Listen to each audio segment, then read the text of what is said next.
Quizás alguna vez habéis escuchado este deporte. ¡Se para Iniesta! ¡Gol fuera de juego! ¡Vamos Iniesta! O quizás sois más de sentaros por la madrugada con este otro. ¡El triple de Garbajosa! Pero seguramente no muchos habéis conseguido ver este al completo. Vamos a ver los parciales de Carlos, si tiene alguna opción de plantarle batalla al campeón del mundo. Récord para Carlos, 23-1.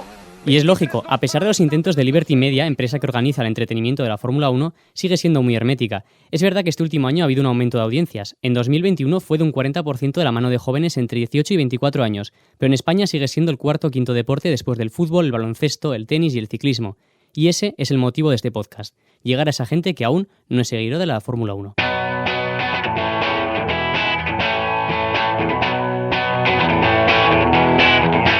En Radio Universidad de Navarra, Sector Morado.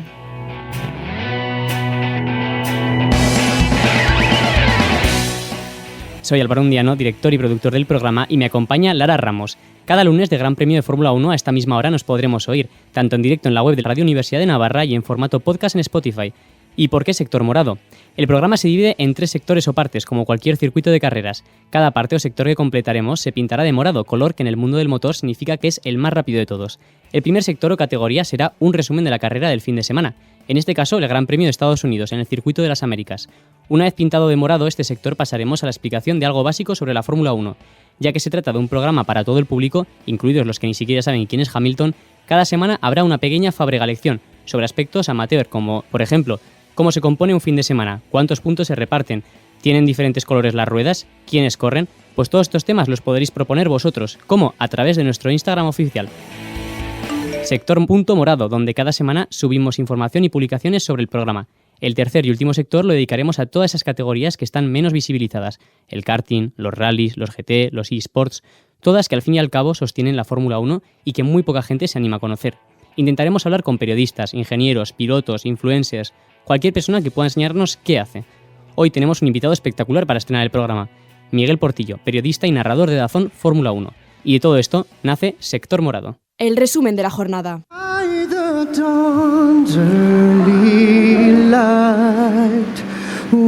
Bueno, pues yo venía con todo ya escrito, analizado, y de repente, cuando estaba en el gimnasio, sale en la televisión que le habían metido 30 segundos de penalización a Fernando Alonso.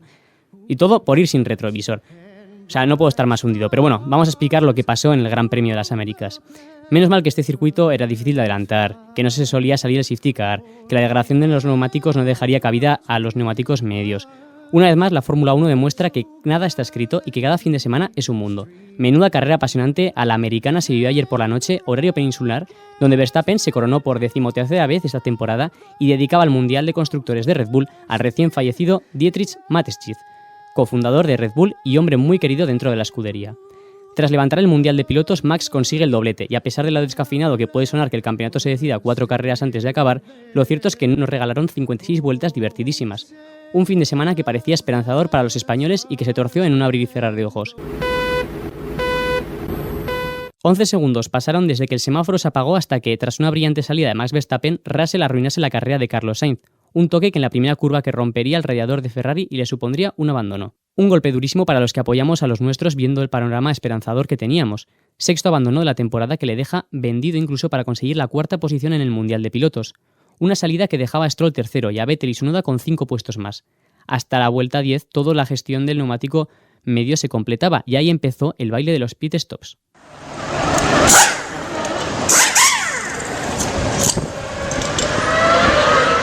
Una salida de Bottas que le dejaba tirado en la puzolana provocaba el primer safety car y servía de ayuda a los que no habían parado. Uno de ellos era Fernando, que cambiaba de medios y se ahorraba entre 6 y 8 segundos. Alonso estaba noveno, cuando el safety car apagaba las luces y adelantaba a Gasly en la relanzada. Instantes después se produjo el accidente. Pedro Martínez de la Rosa se adelantaba en directo y Alonso había tenido un accidente grave antes de que la realización nos mostrara el coche de Alonso volando y el de Stroll destrozado. La única buena noticia era el estado de salud de ambos, en especial el de Stroll, y la continuidad de Alonso en la carrera. Un accidente con el doble de picante, ya que el año que viene serán compañeros de equipo. El coche había aguantado el vuelo y la caída.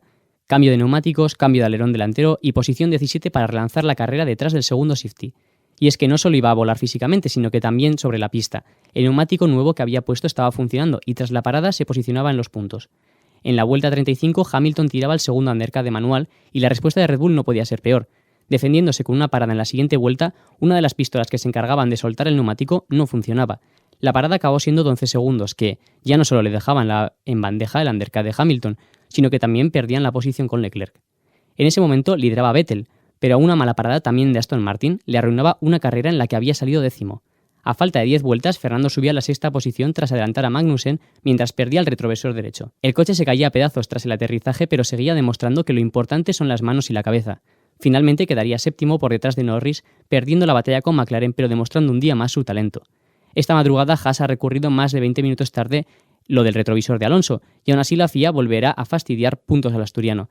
Sin mostrarle en ningún momento bandera negra y naranja, le bajan del 7º al 15º puesto y la respectiva pérdida de puntos. Como plato final a una carrera loca teníamos el reencuentro de Hamilton y Verstappen. Ambos con bandera negra y blanca y con diferencia de neumáticos se cruzaban para una pelea en la que ganaba de nuevo Verstappen, pero donde pudimos ver y revivir aquellos momentos mágicos de la temporada pasada. Una batalla final encarnizada entre Vettel y Magnussen y la vuelta rápida de Russell cerraba un fin de semana loco, divertido y que sentenciaba el campeonato. Las notas de la jornada. Para mí el piloto del día es Fernando Alonso con un 9. No solo por remontar 6 posiciones y entrar en los puntos, sino por rehacerse ante una situación de máximo peligro y seguir luchando hasta el final. Eso sí, sin olvidarme de Vettel, quien remontó solo 2 posiciones por culpa de una mala parada, pero que llegó a liderar la carrera y con mano dura con su capacidad de aguantar en pista y a quien pondría un 8,5. El mejor equipo de ayer para mí, sin duda, fue Mercedes, al que también le pongo otro 8,5. ¿Pilotos a señalar? Pues seguramente Russell, quien arruina la carrera de Carlos y al que le daría un 2. Y Latifi, que un día más pues sigue haciendo el ridículo y le pondría otro 2.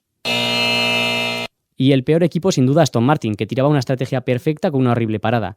A la FIA le había puesto un 7, que ya, había estado conservador con los accidentes y duro con las amonestaciones, pero tras la sanción incomprensible de Alonso es que no le puedo ni aprobar. Así, Charles adelanta a Checo por el segundo puesto en la clasificación general, Hamilton se acerca al 5º puesto de Sainz, Alonso pierde 6 puntos súper valiosos, le dejan a 14 puntos de su compañero y con solo 6 puntos de ventaja frente a McLaren. Con esto completamos el primer sector y pasamos a la explicación amateur. Y el sector 1 es verde.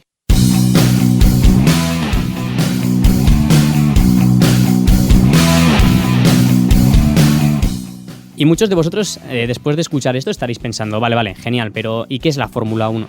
Pues bueno, la Fórmula 1 son 20 coches dando vueltas a un circuito y el primero en llegar a la meta, tras algunas vueltas, gana. Esto es como decir que el fútbol son 22 personas detrás de un balón y gana el que más veces lo introduce en una portería. Yo soy muy futbolero, por lo que seguramente pondré muchas comparaciones que son más fáciles de comprender a raíz de este deporte. La Fórmula 1, muy a pesar de muchos, es más que eso. Son 10 equipos, llamados escuderías. Cada escudería o equipo tiene 2 coches, cada uno conducido por un piloto diferente. Esos pilotos son compañeros entre comillas, se ayudan hasta cierto punto ya que son rivales y hay competencia dentro de los garajes. La temporada consiste en 22 carreras repartidas por todo el mundo, desde Australia hasta México, pasando por toda Europa, incluyendo a España, con el Gran Premio de Cataluña en el circuito de Montmeló. En cada carrera se reparten ciertos puntos. Solo los 10 primeros de cada carrera acumulan puntos. El ganador se lleva 25, el segundo 18, el tercero 15 y en orden descendiente 12, 10, 8, 6, 4, 2 y un punto para el décimo. Además, se reparte un punto extra al piloto que haga la vuelta más rápida en la carrera. Tras las 22 carreras se suman todos los puntos y se hace una clasificación general. De ahí sale el ganador del campeonato de pilotos. Y de la suma de los puntos de los compañeros de equipo se hace una clasificación de escuderías. Es decir, cada temporada tenemos un piloto campeón y una escudería campeona. Por suerte tenemos 2 españoles corriendo la Fórmula 1, Fernando Alonso, bicampeón del mundo, y Carlos Sainz, hijo de la leyenda y ahora piloto de Ferrari. Pero la Fórmula 1 no solo es la carrera del domingo. Empiezan los viernes. Tenemos 2 entrenamientos libres de 1 hora. En esa hora los equipos prueban los coches, las mejoras, los neumáticos, el estado de la pista. Es un entrenamiento para los pilotos. Los tiempos que hacen no tienen valor clasificativo. El sábado tenemos un tercer entrenamiento libre y llega la primera gran prueba de fuego, la clasificación. A través de esta se define el orden de la parrilla de la salida del domingo. Quien quede primero será el poleman, la persona que saldrá desde la primera posición el domingo, aunque esto no suma tampoco puntos. No siempre quien queda en la mejor posición acaba quedando bien, pero es muy importante a la hora de afrontar las estrategias de los que hablaremos otro día. La clasificación está dividida en 3 partes, Q1, Q2 y Q3. En la Q1 participan los 20 pilotos, 18 minutos para hacer su mejor vuelta posible. Los 5 últimos, los 5 que peor tiempo han hecho en esta tanda, se eliminan y pasan 15 a la Q2. Los clasificados tienen 15 minutos y se resetean los tiempos de la primera Q. Los 5 peores se vuelven a eliminar y llegamos a la Q3, donde los 10 mejores se pelean en 12 minutos para hacer el mejor tiempo. Una vez tenemos la parrilla con los 20 pilotos organizados, el domingo solo se celebra la carrera. En el siguiente episodio explicaremos qué cosas pueden ocurrir en una carrera. Y con esto pasamos al último sector, en el que tendremos a Miguel Portillo con nosotros. Sector 2 no mejora, amarillo. Y tenemos hoy con nosotros a uno de los narradores oficiales de DAZN Fórmula 1, narrador principal de la F2 y la F3, Miguel Portillo. ¿Qué tal? ¿Cómo estás, Porti? Hola Álvaro, ¿qué tal? Estábamos hablando antes unos amigos y yo y creemos que la Fórmula 1 es un deporte un tanto hermético. ¿Tú crees que esto es así o crees que la Fórmula 1 últimamente está llamando más a la gente a conocer un poco pues todo el tema de la mecánica, todo el tema de los formatos de los fines de semana y demás? No es que sea hermético, pero es un deporte que tienes que entenderlo. Y para entenderlo necesita un esfuerzo. En España nos gusta mucho los deportes. Primero, que se puedan entender fácilmente, que se puedan ver en un bar, que tú puedas estar tomándote algo con los amigos y viendo la pantalla y saber qué ocurre en el partido. Pues van 1-0, van 2-0. Y luego, si quieres ser más analítico y analizar cuál es el esquema del equipo, el 4-4-2, 5-3-2, pues eso ya es otro tema. Pero tú te puedes entender y enterar de cómo va un partido sin prestar demasiada atención. Esto con las carreras es imposible. Claro, eso nos pasa mucho con nuestros amigos. Yo cuando soy de los pocos que ven la Fórmula 1 y les digo, oye, que no quedo porque quiero ver la Fórmula 1, y me dicen, joder, pues ponte en el móvil. Claro, no entienden que si tú no escuchas a Lobato o a Tony diciendo qué está pasando, pues muchas veces no te das cuenta de lo importante que es la estrategia o qué está ocurriendo dentro del circuito, ¿no? Lo bonito, ¿no?, de las carreras es entenderlas, ¿no? Y alguna vez cuando hemos discutido con alguien de MotoGP, ¿no?, de motos, de qué es mejor uno a otro, digo, mira, a mí me gustan todas las carreras. Me gustan las carreras de camiones, de motos, de F4, de F3, me gusta todo. Y son distintas. En motos no necesitas entender tanto, pero sí que es verdad que si ves los entrenamientos te ayuda a saber qué moto va mejor en un parcial, quién es más rápido en recta, en curva lenta, curva rápida, cómo traza uno, cómo traza otro.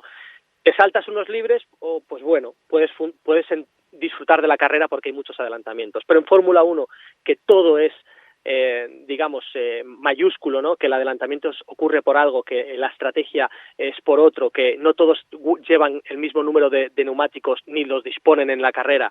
Si tú esa información no la tienes, la carrera vas a decir, pero ¿por qué? ¿Por qué ayer, ¿no?, en Estados Unidos? ¿Por qué funciona Aston Martin? ¿De dónde viene este rendimiento? Tienes que entender todo eso, ¿no? Y yo creo que es muy bonito, y cuando tú entiendes por qué pasa, disfrutas muchísimo de lo que ves en la carrera.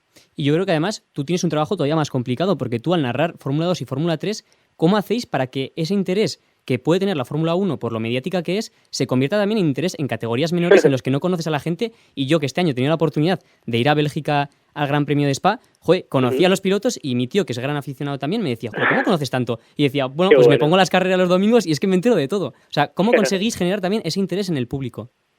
Álvaro, me alegra mucho que me cuentes esto, porque yo siempre he querido narrar las carreras como a mí me gustaría que me las narraran. He visto muchísimas motos durante mi vida. En los 90 era lo que más veía, ¿no? Las motos 125, 250 centímetros cúbicos, 500 en su momento, y veías a un montón de pilotos ahora Moto3 y decías, ¿quiénes son estos tíos? Incluso ahora, ¿no?, tú ves la cantidad de adelantamientos que hay en Moto3 y dices, pasa uno a otro tal, y dices, ya, pero dime quién es, dónde está, claro, porque ocurren tantas cosas. Entonces yo a mí mismo me digo, cuando yo narre, le tengo que contar al que está en casa quién es cada piloto, el del coche rojo, el del coche azul, yo ya me lo sé. Incluso a veces que gente dirá, pues tío, no seas tan sencillo, ¿no? Ya sé que el coche rojo es el de Prema, pero tienes que pensar que el que está en casa, en el sofá, viéndolo, tiene derecho a que le cuentes dónde está cada uno de los pilotos y entender de dónde viene y por qué unos están haciendo la estrategia distinta o no. Y creo que hacer ese esfuerzo, que para mí es un esfuerzo que lo hago con gusto, pero es contar, ¿no? Es decir, ha hecho 24-7 en el primer parcial, ya, pero ¿qué significa 24-7? Es 3 décimas más rápido que el más rápido de cabeza. Ah, ahora lo entiendo. Pero ese esfuerzo, el de sumar todo el rato durante la carrera, es agotador, te lo digo en serio. Yo salgo de las carreras, y Roldán igual, salimos absolutamente desgastados porque lo hemos dado todo. Estamos todo el rato sumando. Si tú paras ahora, ¿dónde caes? Claro, es que sobre todo en carreras como pues al final, las un poco más amateur, que hay tantos adelantamientos, los coches son más pequeños, es que yo no me quiero imaginar lo que es para vosotros en una televisión, que entiendo que no tenéis tampoco tantas tomas como la Fórmula 1, estar pendientes de todo lo que está pasando, de quién se ha chocado, por qué al parar va a conseguir adelantar. Y bueno, yo te agradezco que lo hagáis porque la verdad que lo conseguís. Y bueno, cambiando un poquito de tema, quería sacar un tema un poco polémico, sobre todo por el estreno de Alex Palau, te quería preguntar si crees que España sigue siendo un país mal visto dentro del mundo del motorsport, a pesar de tener figuras como pues, Fernando, Carlos, Mikel Azcona, que es navarro, y aquí le tenemos mucho cariño, Junca de ella, pues todo este tipo de figuras, si crees que han hecho que la gente empiece a ver con un poco mejores ojos que lo que hacían antes pues con Fernando, por ejemplo. No creo que estemos mal vistos, pero sí que es verdad que el motor en general es un deporte británico. Es un deporte en el cual los que se creen de alguna manera más analíticos y más expertos, ya sean los ingenieros alemanes, británicos, tienden a mirar al resto de manera altiva. No significa que sea un tema racista, no significa que sea un tema de menosprecio, sino es un orgullo de decir, el motor es nuestro, el motor es de los británicos y de los alemanes, y les cuesta mucho ver al resto que van a venir a decirles qué tiene que hacer. Viene un piloto de Navarra, viene un piloto de Barcelona y dice, este tío, ya, pero poco a poco eso se está cambiando como tú dices, y no les queda otra que admitirlo, porque nosotros tenemos un valor que otras nacionalidades no tienen. Por ejemplo, los españoles somos muy capaces de adaptarnos a las situaciones cambiantes. Un piloto se adapta muy bien a qué es lo que está pasando en pista. Un ingeniero a las últimas informaciones y a los últimos datos que tiene. Bueno, y eso, que esto lo hemos visto justo reflejado, que esto justo lo hemos visto reflejado este fin de semana con Fernando. Sin duda. Que es un piloto que, por mucho que tenga accidentes, que le vaya mal el coche, que es que el coche se caía a pedazos, tiene unas características que un piloto, por ejemplo, pues Hamilton, que sí que hizo buena carrera, o Russell, pues ves que pueden tener ritmo, pero no tienen esa capacidad de hacerse a lo que pasa en la carrera. Pues eso es un valor importantísimo, el saber adaptarse a las circunstancias y el saber tomar decisiones de última hora. Improvisar, ¿no? Que se nos da también a nuestra cultura. De, oye, ¿qué vas a hacer mañana? Pues no lo sé.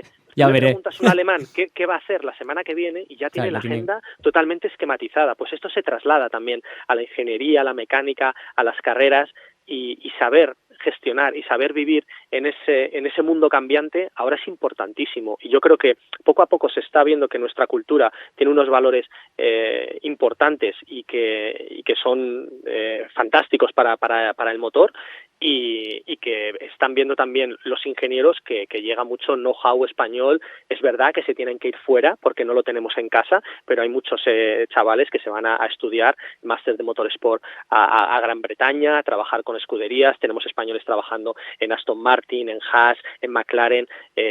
Yo creo que tenemos un gran potencial y solo nos falta reconocernos. Y para acabar, en sector morado vamos sobre todo también a introducir a gente que no sepa de Fórmula 1, pues para que se anime a ver carreras o incluso otro tipo de competiciones. Si tú tuvieses que recomendar una carrera histórica para que alguien la vea y diga, oye, pues me voy a animar a seguir viendo, ¿cuál sería?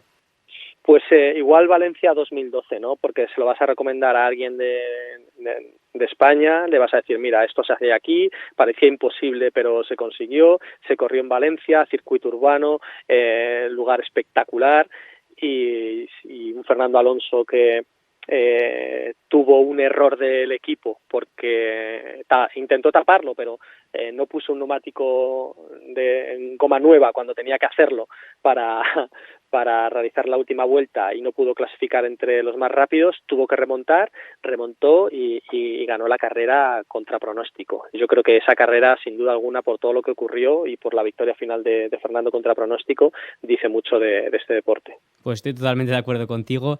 Y nada, pues muchas gracias, Miguel Portillo, narrador de DAZN Fórmula 1, pues por haber compartido este tiempo con nosotros y por ser el primer invitado del programa, que sé que ser pionero no es fácil, ¿eh? Álvaro, un placer y lo que necesites. Te deseamos lo mejor. Oye, y muchas gracias y voy a estar muy pendiente de la última carrera de F2, ¿eh? Que ya he visto que hay algún piloto que otro que se juega mucho. En Abu Dhabi va a estar interesante. Eso es. Muchas gracias, Miguel, que vaya todo bien. Hasta luego. Chao.